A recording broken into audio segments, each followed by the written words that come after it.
they have to look into the future. And the future of harvesting cane is a machine called the mechanical harvester. Cost initial up front, like I mentioned, to buy refurbished will run you about $125,000 minimum, and that's US dollars. Off-season maintenance will run you about $50,000 to $60,000. You know, that's running with your mechanics, your parts, all your labor, running from year to year. And is it?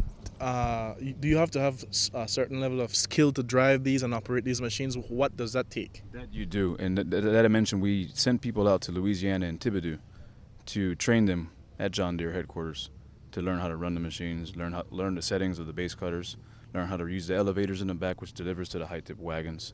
What the machine does is simple. There's many mechanisms. There's your base cutters on the bottom that chop the cane at the base, and then you have your choppers that will cut it in various billet sizes, whether you want 4 or 5 or 6 on your setting in inches.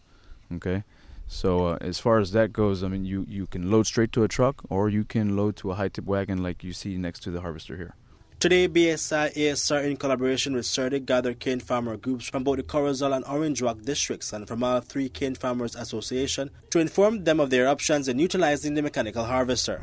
We want to do this because farmers would want to learn, and they are very interested in learning some of the techniques that we have learned, because it's not an easy process. It takes learning. So that is what we're doing here today. BSI does have mechanical harvesting in its operation.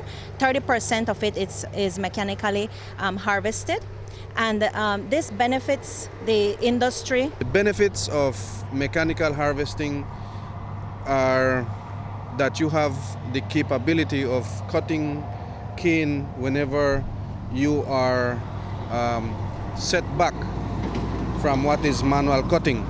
For example, on a day like this, if you are not able to burn cane for the cutters, then on the following day you will not have any availability of cane.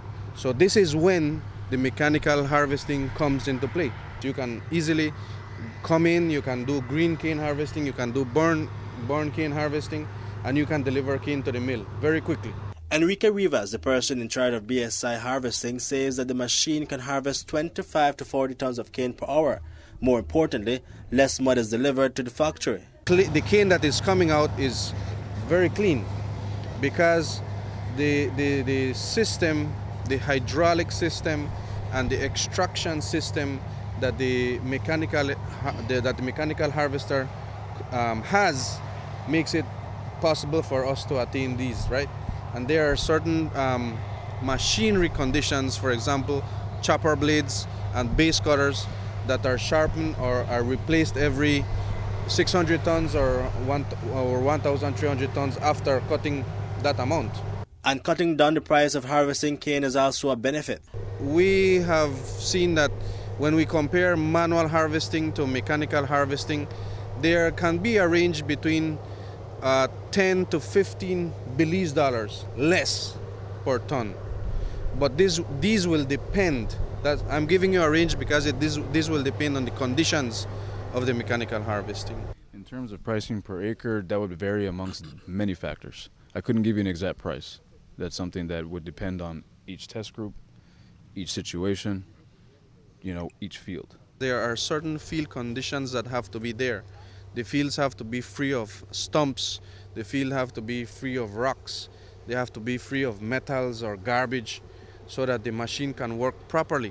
The machine cuts the cane inches above the ground, which means that small pieces of cane are left scattered in the field.